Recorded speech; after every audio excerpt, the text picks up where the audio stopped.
കല്ലായിപ്പുറം government higher secondary സ്കൂളിലെ +2 biology ക്ലാസ്സിൽ ഉച്ചമയക്കത്തിന്റെ ആലസ്യം ഒരു നേർത്ത പുതപ്പുപോലെ കുട്ടികളെ പൊതിഞ്ഞു.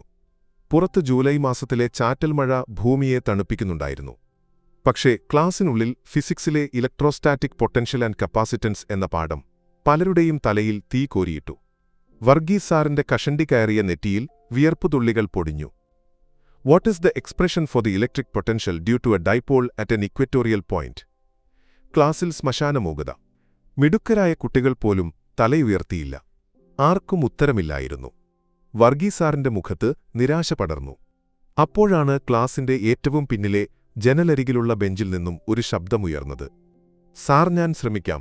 എല്ലാ തലകളും ആ ഭാഗത്തേക്ക് തിരിഞ്ഞു. അത് നഹാദായിരുന്നു. കീറക്കുപ്പായവും പഴയ സൈക്കിളും അവനെ അദൃശ്യനാക്കിയിരുന്നു.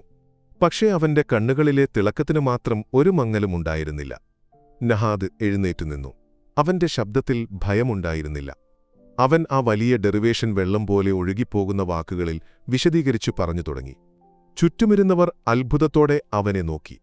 വർഗീസ് സാറിന്റെ മുഖത്ത് ഒരു പുഞ്ചിരി വിടർന്നു. മുൻനിരയിൽ ആലിയയും ആ ശബ്ദത്തിന് കാതോർത്തു. എങ്ങനെയാണ് ഇത്രയധികം ഇല്ലായ്മകൾക്കിടയിലും ഒരാൾക്ക് ഇത്രയേറെ തിളങ്ങാൻ കഴിയുന്നത് എന്ന് അവൾ അത്ഭുതപ്പെട്ടു. ക്ലാസ് വിട്ടപ്പോൾ ആലിയ നഹാദിന്റെ അടുത്തേക്ക് നടന്നു. ഇത് കണ്ട അവളുടെ മുറച്ചെറുക്കനായ അമീർ ദേഷ്യത്തിൽ അലറി. ആ കീറക്കുപ്പായക്കാരനോട് നിനക്കെന്താണ് ഇത്ര സംസാരിക്കാൻ? നഹാദിന്റെ മുഖം വിളറി. അവൻ തിരിഞ്ഞു നടക്കാൻ ശ്രമിച്ചു. പക്ഷേ ആലിയയുടെ ശബ്ദം അവനെ തടഞ്ഞു. അമീർ, ഇത് ക്ലാസ്സിലെ കാര്യമാണ്. നഹാദ് എന്റെ സഹപാഠിയാണ്. അമീർ പുച്ഛത്തോടെ പറഞ്ഞു. ഇവനൊക്കെ നമ്മുടെ സ്റ്റാറ്റസിന് ചേർന്നവനാണോ? നഹാദിന്റെ കണ്ണുകളിൽ വേദനയുടെ കനൽ മിന്നിമറഞ്ഞു. അവനൊന്നും മിണ്ടാതെ വേഗത്തിൽ നടന്നുപോയി. ആലിയ ദേഷ്യത്തിൽ പറഞ്ഞു. എന്റെ കാര്യത്തിൽ ഇടപെടാൻ വരരുത് അമീർ. ആളുകളുടെ വില നിശ്ചയിക്കുന്നത് അവരുടെ കീശയുടെ കനം നോക്കിയല്ല, തലച്ചോറിലെ അറിവ് നോക്കിയാണ്. അത്രയും പറഞ്ഞ് അവൾ അവനെ മറികടന്നു. വൈകുന്നേരം സ്കൂൾ വിട്ട് വീട്ടിലേക്കുള്ള വഴിയിൽ പഴയ ആൽമരച്ചുവട്ടിൽ സൈക്കിൾ പഞ്ചറായി നഹാദ് നിൽക്കുന്നുണ്ടായിരുന്നു. ആലിയ അതുവഴി വന്നപ്പോൾ അവനെ കണ്ടു. എന്തുപറ്റി നഹാദ്? സൈക്കിൾ പഞ്ചറായി, അവൻ വിഷാദ ചിരിയോട് പറഞ്ഞു. അവളുടെ കാർ അതുവഴി വന്നപ്പോൾ അവൾക്കൊരു ആശയം തോന്നി. നഹാദ്, ഈ സൈക്കിൾ ഇവിടെ വെച്ചോ, ഞാൻ വീട്ടിൽ കൊണ്ടുവിടാം. അയ്യോ, അത് വേണ്ട ആലിയ, അവന്റെ ആത്മാഭിമാനം എതിർത്തു. ഇതൊരു സഹായമല്ലേ നഹാദ്, നീ ഇന്ന് വർഗീസ് സാറിനെ സഹായിച്ചതുപോലെ. അവളുടെ പുഞ്ചിരിക്ക് മുന്നിൽ അവന്റെ എതിർപ്പുകൾ അലിഞ്ഞില്ലാതായി. അവൻ കാറിൽ കയറി. അബൂബക്കർ സാഹിബിന്റെ വീടിന് മുന്നിൽ കാർ നിർത്തിയപ്പോൾ അമീർ ദേഷ്യത്തിൽ പല്ല് കടിച്ചു.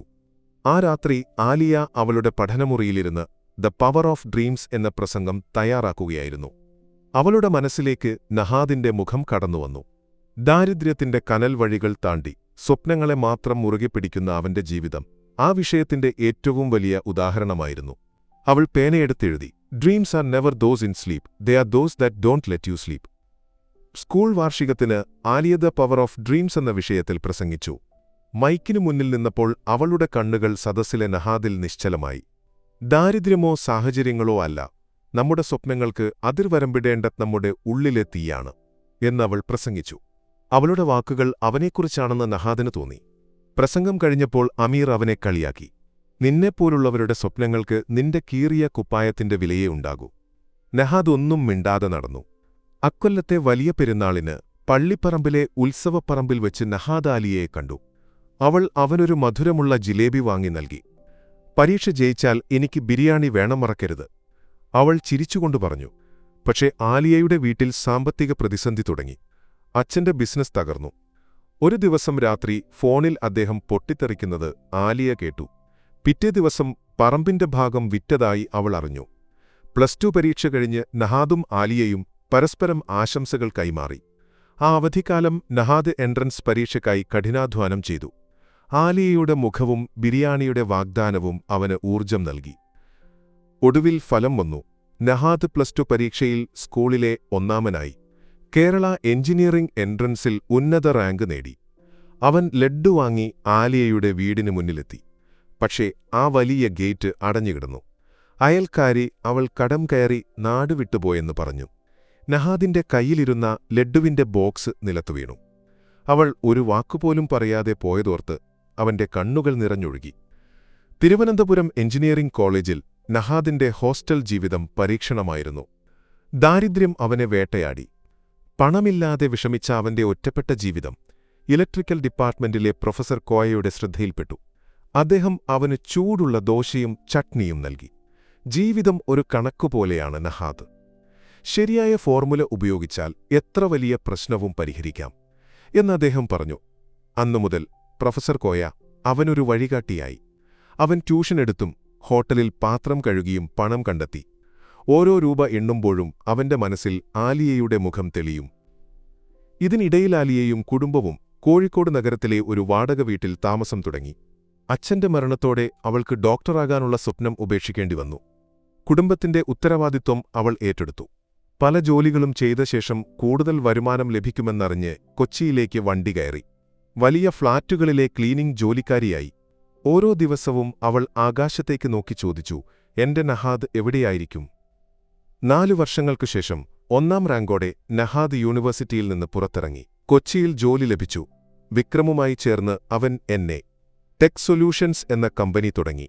നഹാദ് അലി എന്ന പേര് ബിസിനസ് ലോകത്ത് ബഹുമാനത്തോടെ ഉച്ചരിക്കപ്പെട്ടു. പക്ഷേ അവന്റെ കൽബിൽ ആലിയയുടെ ഓർമ്മകൾ വിങ്ങലായി നിന്നു.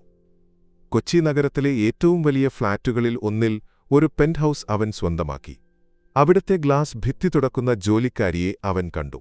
മുഖം മാസ്ക് കൊണ്ട് മറച്ചിരുന്നെങ്കിലും അവളുടെ കണ്ണുകൾ വർഷങ്ങൾക്ക് മുൻപ് താൻ കണ്ട അതേ കണ്ണുകളായിരുന്നു. ആലിയ എന്ന് അവന്റെ ശബ്ദം വിറച്ചു. അവൾ ഞെട്ടിത്തിരിഞ്ഞു. അവനെ തിരിച്ചറിഞ്ഞ നിമിഷം ഭയത്തോടെ അവൾ ഓടിപ്പോയി. നഹാദ് അവളെ അന്വേഷിച്ച് ക്ലീനിംഗ് ഏജൻസിയിൽ പോയെങ്കിലും അവൾ ജോലി രാജിവെച്ചു പോയിരുന്നു. നഹാദിന്റെ വളർച്ചയിൽ അസൂയ പൂണ്ട അമീർ നഹാദിന്റെ ബലഹീനത തിരിച്ചറിഞ്ഞ് ആലിയയെ കണ്ടെത്തി. എന്റെ ജീവിതം നശിപ്പിക്കാനാണോ വന്നത് എന്ന് അവൾ ചോദിച്ചു. നിങ്ങളുടെ ഔദാര്യവും സഹതാപവും എനിക്കു വേണ്ട എന്നു പറഞ്ഞ് അവൾ വാതിൽ അവന്റെ മുഖത്തിനു നേരെ കൊട്ടിയടച്ചു. ആ അടഞ്ഞ വാതിലിനു മുന്നിൽ നഹാദ് നിസ്സഹായനായി നിന്നു. അവൻ അവളെ ശല്യം ചെയ്യാതെ ഒരു കാവൽ മാലാഖയെപ്പോലെ നിരീക്ഷിച്ചു. ആലിയയുടെ അനിയത്തി ആമിനയ്ക്ക് എന്നെ ഫൗണ്ടേഷൻ വഴി സ്കോളർഷിപ്പ് ലഭിച്ചു. ആമിന ആലിയയോട് ചോദിച്ചു, ഈ വാശി കാരണം നമ്മൾ എങ്ങോട്ടാ എത്തുന്നത്? ആലിയയുടെ ഹൃദയം തകർന്നു. അമീർ അവരുടെ കാറ്ററിംഗ് ഓർഡറുകൾ മുടക്കി.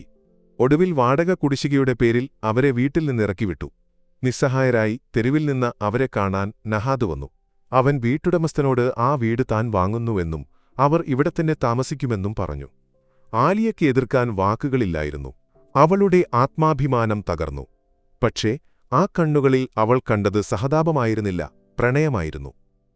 നഹാദ് വാങ്ങിയ ആ വീട്ടിൽ ആലിയയും കുടുംബവും താമസിച്ചു. അത് നഹാദ് നൽകിയ വെള്ളവും വളവും കൊണ്ടാണെന്ന ചിന്ത അവളെ വേട്ടയാടി. ദിവസങ്ങൾ കടന്നുപോയി. കൊച്ചിയിലെ ഏറ്റവും വലിയ ഹോട്ടലിൽ വെച്ച് നഹാദിന് യുവസംരംഭകനുള്ള ദേശീയ അവാർഡ് ലഭിച്ചു. പ്രസംഗപീഠത്തിൽ നിന്ന് അവൻ പറഞ്ഞു, എന്റെ വിജയത്തിന് ഒരൊറ്റ കാരണമേയുള്ളൂ, അത് ആലിയയാണ്. അവൾ നൽകിയ 250 രൂപ അതൊരു സഹായമായിരുന്നില്ല, എന്റെ കഴിവിലുള്ള അവളുടെ വിശ്വാസമായിരുന്നു. ഇന്ന് കോടികളുടെ ആസ്തിയുള്ള ഈ എന്നെ ഗ്രൂപ്പിന്റെ യഥാർത്ഥ അവകാശി അവളാണ്. ഈ പ്രസംഗം ലൈവായി കണ്ട ആലിയയുടെ കണ്ണുനീർ ആ സ്ക്രീനിലേക്ക് ഇറ്റുവീണു. അവൻ അവളെ ലോകത്തിനു മുന്നിൽ രാജ്ഞിയായി വാഴിക്കുകയായിരുന്നു. രാത്രി അവൻ അവളുടെ മുന്നിലെത്തി. ഞാൻ നിന്നെ നിക്കാഹ് കഴിക്കാൻ ആഗ്രഹിക്കുന്നത് സഹതാപം കൊണ്ടല്ല, എന്റെ ഈ വിജയത്തിന് നീയാണ് കാരണം എന്നു പറഞ്ഞു. ഒരു ദിവസത്തെ ബിരിയാണിയല്ല, ഒരു ജീവിതകാലം മുഴുവൻ സ്നേഹം കൊണ്ട് വിളമ്പുന്ന ഒരു ബിരിയാണി ചെമ്പാണ് എനിക്ക് നിനക്ക് വാങ്ങിത്തരാനുള്ളത്. അവന്റെ സ്നേഹത്തിനു മുന്നിൽ അവളുടെ എല്ലാ വാശിയും അലിഞ്ഞില്ലാതായി. ഇത്തവണ അവളുടെ കണ്ണുകൾ നിറഞ്ഞത് സന്തോഷം കൊണ്ടായിരുന്നു. 2 വർഷങ്ങൾക്കുശേഷം ആലിയാസ് കിച്ചൻ കൊച്ചിയിലെ മികച്ച കാറ്ററിംഗ് ശൃംഖലയായി വളർന്നു. അവൾ ഇന്ന് സ്വന്തം കാലിൽ നിൽക്കുന്ന സംരംഭകയാണ്. എന്നെ ഗ്രൂപ്പിന്റെ പുതിയ ഓഫീസ് ഉദ്ഘാടന ചടങ്ങിൽ നഹാദ് പ്രസംഗിക്കുമ്പോൾ സദസ്സിലെ മുൻനിരയിൽ പുഞ്ചിരിയോടെ ആലിയ ഇരുന്നു. അവരുടെ കണ്ണുകൾ പരസ്പരം സംസാരിക്കുന്നുണ്ടായിരുന്നു.